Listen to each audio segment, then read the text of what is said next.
Hello and welcome back to Reddit Story Saturday. I'm your host Nick, and today's episode is just a classic AITA checking to see if somebody's in the wrong episode. We may get a couple updates here and there, but if you guys are excited for this episode, make sure to hit that like button, subscribe if you're new, and check out our other Reddit stories once you finish up with this one. But not, let's go ahead and get right into our first story. Our first story, of course, coming from AITA. Am I wrong for not wanting my son to literally be named John Doe? So my last name is Doe. It hasn't affected my life much apart from the occasional being called Dodo while growing up from friends and spelling it dough like Play-Doh as a joke. And I'm generally pretty neutral about it. My wife is 6 months pregnant and wants to name our future son after her grandfather, who died of cancer in September. His name is John. I like her grandfather. I know he and my wife are very close, but I wouldn't even consider it, not even for our son's middle name. I feel like that's just setting him up for a world of problems, especially when he grows up and has to apply for jobs. No one's going to believe John Doe is his real name. My wife thinks I'm being awful for vetoing a name with a strong family connection and says I'm exaggerating the issue he would face. Am I wrong? All right. Naming children is a little different. Most other names, okay. At the end of the day, my opinion is both parents have to come to an agreement, right? This is what we're okay with naming our son. And most other names, it's like, oh, we want to name our daughter Diamond. Okay, no, I don't like the name it's stuff like that. This case is a little different from that. Because here's the thing with John Doe. Um John Doe is such, especially at least in the US, it is such a common title to use for, you know, somebody who you don't know their name. It's a placeholder name. That's why it's John Doe. It's like the most basic name you could hear put together with Doe. And so it makes sense on why he feels a certain way about it. But you know, and in this regard, I don't think you're wrong, but I also don't know how you shared it with your wife either. If you're like, no, I'm being dead serious. I work in this scenario. I know that if we name our son John, he's going to have to struggle with this. Um, I think that overall it's just not a good name to use, and I think that the dad has understood this and is just trying to share this with his wife. His wife was also thinking that you know we're when you're pregnant, you think about things differently because your body is just completely different. You're harboring a second person in there, and so he may have said something that may not have been immediately harsh, but she may have seen it as like, oh well, no, no, you're being disrespectful and rude and this, that, and the other. Um, Overall, I think that I think that you're not wrong for voicing your concern as long as you voiced it in a safe and caring way, right? As long as you said it from a perspective of, hey, I want to make things better for you, then you'll probably be fine. But if you were being rude and yelling and all that stuff, then of course you're wrong. Let's check out some comments and see what some other people had to say. First comment says, NTA, naming your kid John Doe is a stupid idea. He'd share a name with unidentified male corpses. Maybe grandpa had a middle name. Yeah, that's a good idea, right? You know, maybe John isn't the one we use. Maybe we use if his middle name is Michael, we use Michael or whatever. That's a great compromise. That way you still have that connection, but it's not gonna make his name sound bad. Also, I agree with the unidentified male corpses, which is what I was getting at in the first bit was like this is a phrase used to describe people we don't know that we're trying to figure out, and I don't think that's the right to throw on a kid, especially once he gets older and other people find out about it. Here's second comment. Nah, that child will have that name for a lifetime. Don't make a baby's life difficult from the start by naming him that. Suggest that you name them after the grandfather's middle name. uh, the commenter also added an article where someone was actually named John Doe and had some legal issues getting past airport security and jobs. And I get why your wife wants to recognize her grandfather, but she also has to know how much legal trouble this could cause in the future. Yeah, that's a really good point. people don't think about the legal aspects that come into that sort of thing because I mean, let's be honest, you go through TSA, they are not going, they're going to flag that every time they see a John Doe, even though legally you could be John Doe and you could have all the information with you, you could have your birth certificate on you, and they'll still be like, I don't know, that's weird. One more comment. John Doe is literally the name given to every unidentified male murder victim. That is not the name you burden your child with. Yeah. I mean, at the end of the day, you're talking about a name that is that's usually considered a fake name. And while you know, John and Doe separately are not problems, but together it just creates that problem. And you're not wrong for that. Hopefully you guys found a more a better name for you guys to call your son. All right, let's take a look at our next story. All right, this story comes from AITA. Would I be wrong if I asked my pregnant wife to move out because she and her best friend decided to test my loyalty? My wife is pregnant with our daughter. Initially, we were really happy and excited about it, but then she starts acting like a nut job. She gets angry and irritated for small things, insults me when she doesn't like the food I make, starts acting insecure, and accuses me of losing attraction for her. For example, she wanted to eat chicken sandwiches for dinner last week. Well, I made chicken sandwiches. So she eats all the sandwiches, leaves me nothing, and told me that they tasted awful. I wasn't mad because she left me nothing.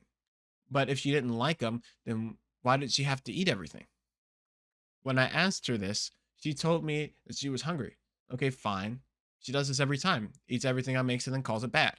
I don't argue with her because I work for more than 80 hours a week and I would really like to have some peace when I'm home. Yesterday, a random girl starts flirting with me at the gym and asked me if I wanted to meet up with her for some drinks. I rejected her and told her that I was married. And when I got home, my wife started to hug me and apologize. When I asked what happened, she told me that her best friend suggested a test of my loyalty. So when I asked a mutual friend to flirt with me and asked out, I passed. Yay! I'm really mad. I'm done with her antics. Would I be wrong if I asked her to move out? Edit. I don't live in the US. Please do not discuss the legalities based on the laws from there. There is something going on underneath the surface here. Um, just talking about the test though, from the perspective of the wife testing the husband, the wife is wrong. She is wrong for that. Tests don't work ever. If you have to test somebody to figure out if they love you or if they're cheating on you, then you don't trust them, and chances are it's not going to work. If you're at the point where you need to test somebody, it'll never work out that way. Um, so overall, or at least from the get go, the wife is wrong for doing that. That's not cool. But I don't think throwing your wife out of your house immediately is the first thing you should do, right? This just kind of feels like, this kind of feels like an overflowing of some kind of personal problems that have existed in this relationship that have come to light because now she's pregnant and she's sharing it more, and maybe your work situation has changed or your work situation has always been that way and now you're coming home to that. you know I think there's some things going on that are leading to possibly needing like counseling or therapy or some other thing. I don't think necessarily the right answer is to just kick her out. Yeah, I don't think that's a good idea. I think that you're better off going to get counseling, talking about it first, because I admit, when things are going when you get home and it just feels like you're getting blow after blow after blow, and then immediately you go to the gym and you find out that your wife has been pulling a test on you.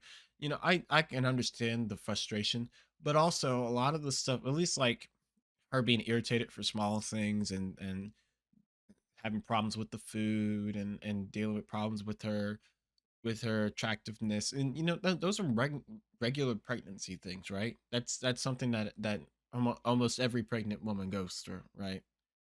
um but that's not an excuse for you to just leave her high and dry, at least not off of the information we got so far. Well, let's take a look at some comments and see what some others think. Our first comment says, yikes. Might I suggest some couples therapy first? What she did was clearly wrong, though I don't think you'd be in the right to have her move out while pregnant either. Yeah. Somebody responds to that saying, LOL, what? Being pregnant doesn't guarantee you a relationship if you're being a terrible person.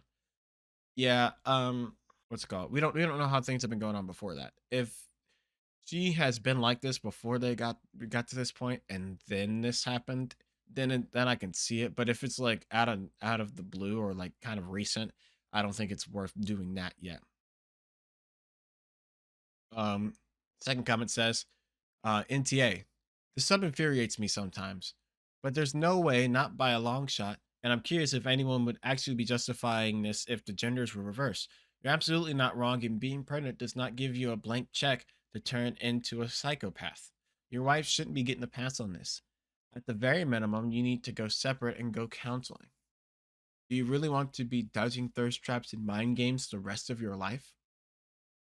Yeah, yeah. And that's a good point. And I was talking about this earlier. People who do testing in relationships, it just never goes well. And this is another one of those situations where, um, just for a fact, that if she tested you once, she can test you again, and she can test you again, and even if she never does it ever again, you will still always think that when something happens to you, it's something she did, right?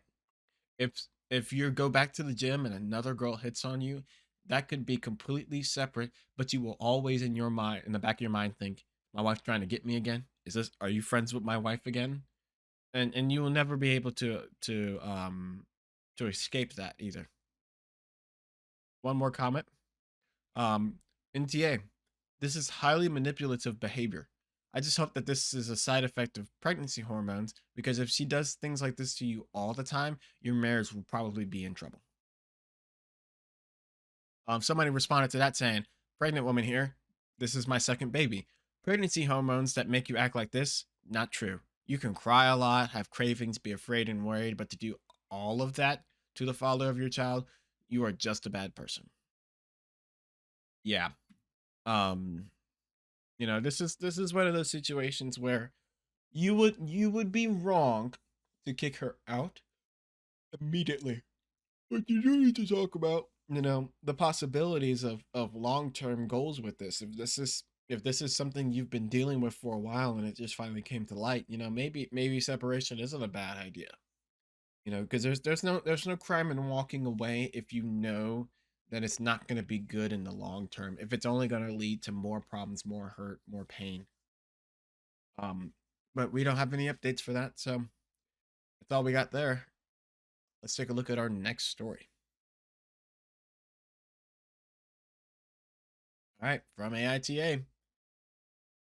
Am I wrong for making a dad joke? Note, my stepdaughter, Madeline, was about a year old when I married her mother, Jessica. Madeline's father died before she was born. Madeline currently is 15 and she's rebelling for almost everything. She did something bad, so while picking her up, I set a punishment up for her. Then she said, "You're not my dad. I don't have to follow you." Honestly, I got a bit hurt from that, but I understand that she didn't mean it and she's probably changing. I just replied, "I'm still your legal guardian for the next 3 years, and as long as you're in my house, you have to follow my rules." That happened about 2 days ago. So our family was going grocery shopping when Madeline said, "I'm hungry. I need food." And I decided to be extremely cheeky and say, "Hi, hungry. I'm not your dad." My son just started to laugh uncontrollably. My daughter was just quiet with embarrassment. And my wife was berating me with not to stoop down to her level. Honestly, I thought it was a funny dad joke. And my son agrees. So am I wrong? Edit. I did adopt her, so legally I am her parent. Okay. Um wow. All right. First things first, that's a funny joke. That's a funny joke. I use it all the time at work. I admit I'm bad for that. Um I think for one, Madeline is just a 15-year-old girl. All 15-year-old kids, they go through a phase like this. It may not be when they're 15, it may be when they're 17, but all kids go through this phase at some point. Um I don't, you know, I don't think I don't think OP is wrong for making the joke, but along the same vein, you can't you can't you can't be a comedian in your life and then expect everyone to laugh at your jokes. You know, it's not, it's not like it's like a video, or you're on stage where everybody involved is aware that what you're saying is a joke. You're supposed to pick fun at things, and this is in your regular life. And so even though I think it's funny because I'm not the dad, nor am I the daughter who's this being said to. You know, I may say it because it's not bothering me, but for her, she may really be struggling with the fact that, um, but my real dad is dead, and now I have my stepdad who's here, and I don't know how to feel about that. That's real concerns that people feel, and I don't blame, you know, I don't blame the problem, talking about that. I just think that I think that also as a parent and as a figure in somebody else's life, you don't make jokes like that, right? Because it's one thing to be like, you know, oh, hi hungry, I'm dad, or hi hungry, I'm Matt, or whatever your name is. It's one thing to say that, but when you took it a step further to say hi hungry, I'm not your dad, that from from an outside looking in, that could also in her situation make her feel like, oh, I said that thing and now he really doesn't like me. You know, he's like, oh, he really doesn't think that I'm his daughter, and that he's going to, after I turn 18, he's going to stop caring about me. We don't ever think about that too. Now the son probably thinks it's funny because he's probably, if she's 15, he's probably like 12, 11, 10, somewhere in there. So he's just like, oh, this is goofy. Um, well, let's read some comments and see if the comments have anything to say. Everyone sucks here, but man, that was one good joke, and I congratulate you for it. Yeah, like I said, I thought the joke was funny, but it's funny because I'm an outside looking in, not because um you know not I it's funny because I'm the outside looking in, not necessarily because like it's like haha hilarious funny. Um Second comment says, "You're wrong, but you're a small problem. It was a funny joke, but for the wrong audience." Yeah. I mean, yeah, that's really what it comes down to. And I think everybody admits that too, is like, um, you know, this is a problem, but it's not like not a big problem. Like you shouldn't have said it, but it's not really like a huge giant thing. Um, we have a mini update and then a little bit of a longer update. Here's the mini update. I'll probably give a full update later, but here's what happened so far. I go to my daughter's room after dinner and I begin talking with her. Hey, I'm really sorry that I hurt you by the words that I said, and I really am your dad. I changed your diapers, I met your boyfriend, and I plan on helping you move through college. And plus, I'm legally your dad, so we're stuck together. But seriously, I'm gonna love you like a daughter, even if you don't think I'm your dad. Then I hugged her. She did start to cry, so I assume that's good. Yeah, so that's good. And for the longer update, my son found the post, and I shared it with my daughter. This was after apologizing to her. She cried again. So last week, we decided to have a father daughter bonding weekend. Honestly, it was awesome. I took her bowling to get a manicure, became Disney princesses, and I looked awesome as Jasmine and so forth. She loved it. I loved it. Everyone was happy. And then we decided to go out to eat dinner. I'm starving. What do you want, Maddie? I starving. I'm not your daughter. And she had this biggest smirk on her face. She hugged me and I kissed her forehead. And I'm sure she's been planning to get me back for weeks. Yeah, that's awesome. That's great to see that y'all were able to come back from that. Cause like, yeah, it was like a tiny problem, but it's nothing earth shattering, right? Nothing like family destroying. It was just like, hey, this circumstance was going on, and we want to make things better. We want to be better from these experience that we had. We're not gonna make jokes like that anymore. We're not gonna say phrases like that anymore either. But yeah, awesome. All right, let's get on with our next story. Once again from AITA. Am I wrong for telling my parents that they ruined the New Year's celebration after they kicked my husband out over a joke?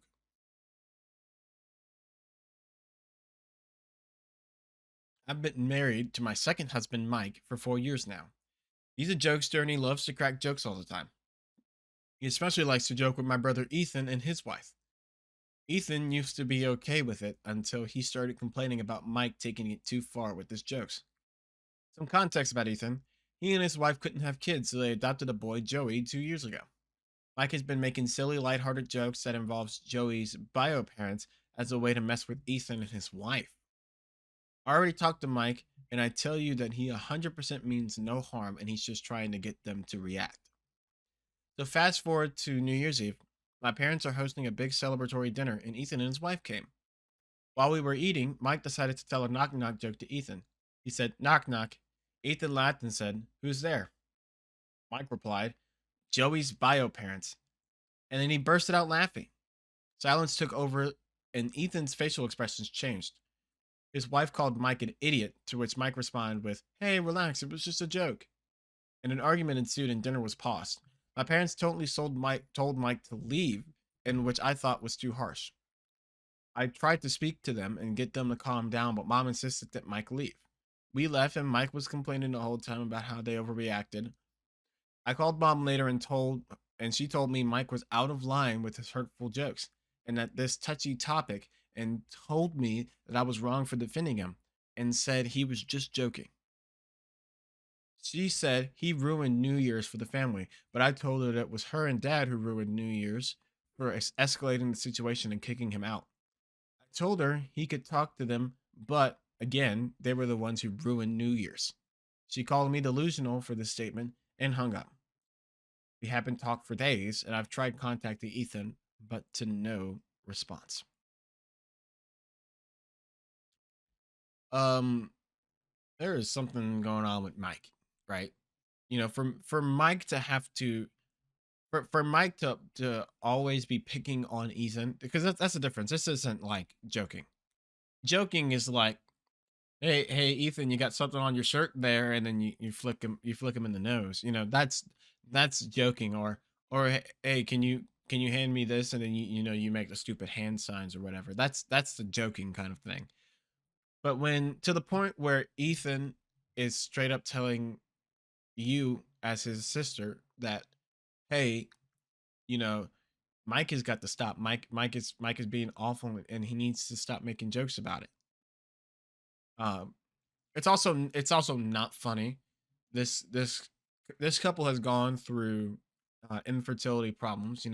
They wanted to have a kid of their own, and they couldn't, so they adopted a kid, so that way they have somebody in their family to let it grow and change and get different. For Mike to keep doing it means that it has nothing to do with being funny. I mean, he even says it himself, that Mike is just trying to get them to react.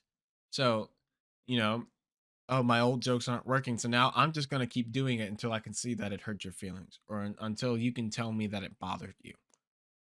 He's just one of those guys, and that's not okay. That's not okay. And not to throw this on incredibly on OP. Um, but I mean, like, what happened to your first husband? I don't know. Mike just seems like the type of guy who likes to mess with people, who likes to get a rise out of people, and that's not something you want around your family. If we're talking specifically about what you're telling your parents, though, you're absolutely wrong for that. You know that Mike is wrong. You've seen Mike's behavior, and even if you truly believe that Mike is just joking and playing and hanging out, it does not change the fact that Mike still hurt somebody's feelings, and even if he wasn't intending on it, he needed to apologize and stop doing it, right? But he refused to do that and kept going. So yeah, no, you defending him is one of two things: either it doesn't bother you, you agree with it, or you're so worried about trying to have Mike's back that you're kind of nose blind to the fact that he's been treating your family awful. And that's the thing. This is your family. These are the people that he's supposed to be treating the best in your life. So I can't imagine how he treats people in the grocery store, people he doesn't know, people he doesn't interact with. I can't imagine how they are interacting with your husband. Your husband's probably awful to them. Um, let's look at some comments and see if they have any extra insight to add. First comment says, "You're the problem. Your husband likes to hurt people. It has nothing to do with jokes." Yeah, I mean that's what it comes down to. Your husband gets joy out of getting a rise out of people. Second comment says, um, quote from earlier, "He 100% means no harm, and he was trying to get them to react." The reaction is hurt. That's the reaction he's trying to get, hurt. If it's not hurt, it's frustration or annoyance. It's awful to purposely make people feel hurt, frustrated, or annoyed for your own amusement. Toying with people's emotions is harmful. Think for yourself, OP. Somebody responded to that saying, OP is just nose blind. Whether he means harm or not, if he cared at all about his brother in law, he would have stopped as soon as he saw that the jokes were causing harm. OP, please stop excusing his terrible behavior before you alienate everyone else in your life because he isn't a jokester. He's just awful. And so are you as long as you continue to back him up.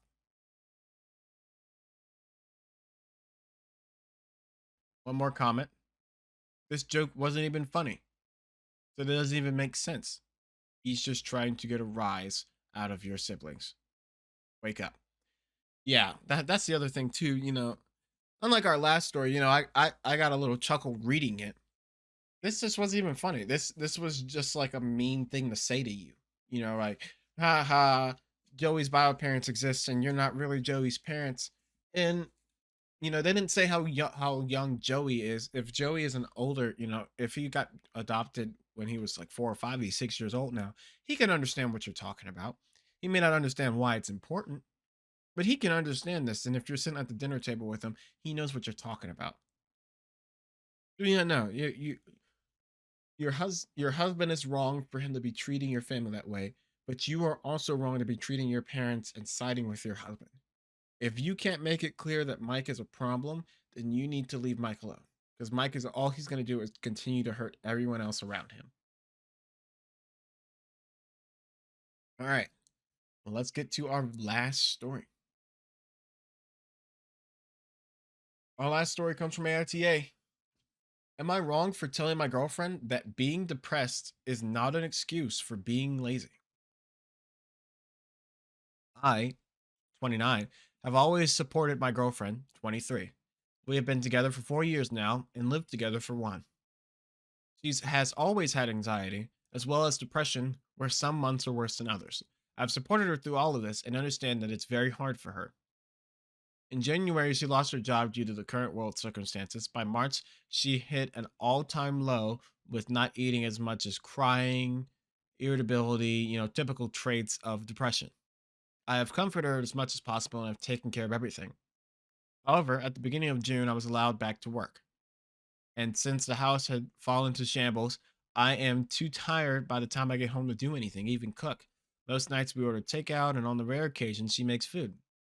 The floors aren't being washed, hovering isn't being done, laundry is a mountain, and the dishes are everywhere. I try to keep on top of it, but with work, it's almost impossible. She is home all day. She lies in bed till late afternoon, watches Netflix, eats cereal, and then take naps. That's about it. I've tried to gently coax her into doing more, and she says she'll get to it but never does. I finally snapped one day, told her that I'm sick of her doing nothing all day and leaving the housework to me, that if she's here and I'm working, she needs to be pulling her weight. She got upset and said that she wants to, but she can never find the motivation, that she is tired all the time. I said I understood that she was depressed, but it's not an excuse to do nothing and be lazy. No one likes housework, but I won't take any more excuses of it. She needs to start doing it or leave. The next day, I come to a clean house and a note saying that she was sorry and that she's going to stay with her mom. Her mom helped her clean before they left. I tried calling, but she wouldn't pick up. When I rang the house, her mother answered and had a lot to say. She was furious, telling me about how she's struggling and I'm making her worse and that I should be supporting her, not ignoring her, that she is in a bad place, and so on. I was told my girlfriend had been crying all day in her bedroom, and I feel awful. I never wanted to hurt her, I just snapped. I tried to get her mother to give my GF the phone, but she wouldn't speak to me. It feels like a lose lose situation. On one hand, I know depression results in lack of motivation and cleanliness. And on the other, I can't stand to see our home in chaos. I've never had depression, so I can't say for sure how bad it truly is. That's why I find it more difficult to 100% emphasize. Am I wrong for telling her depression isn't an excuse? Some extra info. She has a therapist and talks regularly with them. Her depression is worse since losing her job. Usually, she's quite clean and tidy. We usually don't have this issue. She's looking for a job despite depression, etc. I have enough money to support us both in the meantime. A little extra context too. This story happened in COVID. This was back in 2020. Um, so I've never really had depression either, so I can't really speak from that point of view. But I can speak from the point of view of that, you know, especially back when I was in COVID, my body felt worse during COVID than it had at any point in my life. You know, not everyone is built to have the hermit lifestyle, especially me. And so the lack of movement, the lack of sunshine, the lack of exercise, I just was not, especially at the beginning of COVID, I just was not getting what I needed. And so because of that, you know, it made me feel worse. I felt tired. I didn't want to do anything. I would just lay around. Part of what makes it better is you have to kind of force yourself to get up and do it, right? Um, you know, as a person in a relationship, it is normal to have those emotions.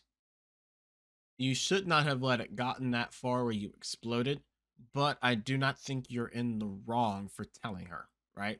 I think that at the end of the day, you were going to have to tell her whether or not she liked it or not. You know, at some point, she was going to have to get up and realize, oh, you're not doing things to make your life better. You're not eating, you're not exercising, you're not getting it, you're not going up and trying to get a job outside of just like the looking for a job that she said. And she says that she was looking for a job, but I don't, for it to be a couple months passing and you not find anything at all, that makes me wonder if you really were hunting for a job or if things were that tight. But also, I mean, part of that too is that it was in the middle of COVID, and a lot of places weren't working, a lot of places weren't hiring. So I mean, I don't discredit that entirely either. But I also think that in this scenario, she has really just let her she's let her quote depression episodes allow her to be a hermit. Um, and also you are 29 and she's 23.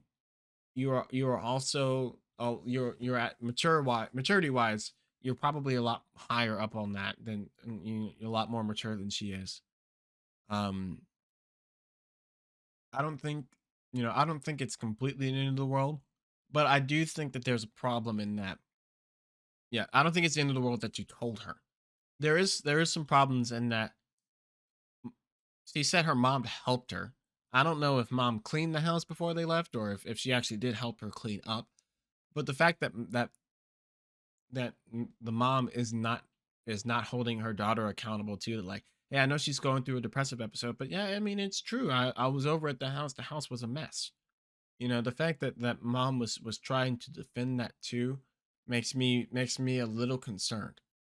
Right. And I'm just more concerned over the fact that it just doesn't seem like it doesn't seem like you should be blaming yourself here.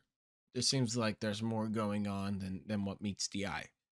Um, Let me take a look at some comments and let's see if they can offer a little bit of clarity. Our first comment says, "You're not wrong. I feel for both you and her. It's not easy dealing with someone who has depression, just as it's not easy for that person to be dealing with it.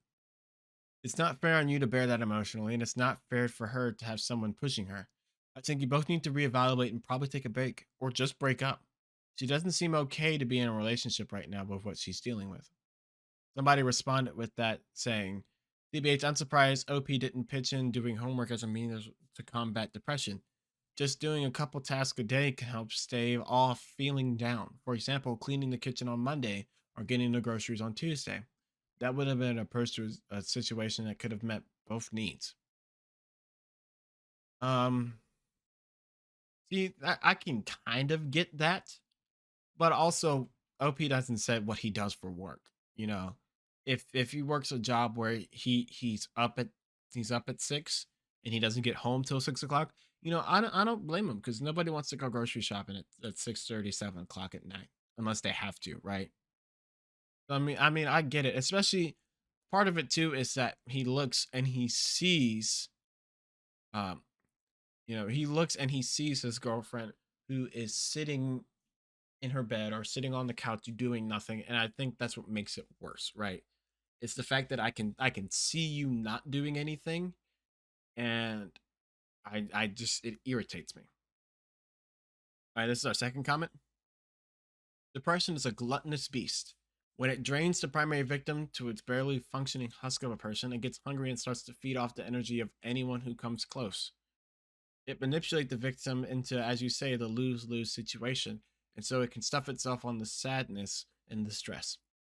I have depression, I hate it, and I have to live with it. But it's the hungriest hungry hippo for psychic distress and manipulated the perfect situation to not only dig its primary victim deeper, but to chip away at the support system until the main supporter lashes out in frustration. This isn't a you versus her cleaning issue as much as the issue of everyone here underestimating the depression. It's far more diabolical than people want to admit because it's terrifying. Since the depression is so strong, personifying it could be helpful. But for practical advice, follow the other commenters' advice and eat your crow while it's still fresh and apologize for snapping. It's unfair for you to carry the whole load indefinitely, but empathy and strategy will serve you better here than just being right. Yeah. I mean that's a good point. It's like being good or being right. Technically, you would be right to say she hadn't done anything. She hasn't cleaned. She hasn't worked. She hasn't done that. But to be good is to say, hey, I'm willing to give us a shot to try and work through this if you are. Like I said, he's said he had been dating her for a couple years before they moved in together, before COVID happened. And so he knows their relationship more than anything else. If they've been together and things have been good before the COVID scenario and the job loss happened, if things have been good than that, then it's probably just this. And this is a rough patch that you could probably get through if you really put the work in for it. We got one more comment. No one's wrong here. When I was a toddler, my mom had really severe depression that she was unable to take care of me and my brother.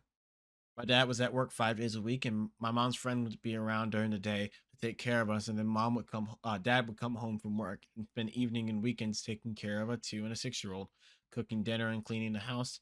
I'm sure it was tough on him, but my mom wasn't well, and he did what he could. My mom is the least lazy person that I know. Depression can destroy you, that it can even make getting out of bed difficult. So cleaning is something she can't manage yet. But I get that you're on the other side of it, so it's a difficulty for you. Yeah.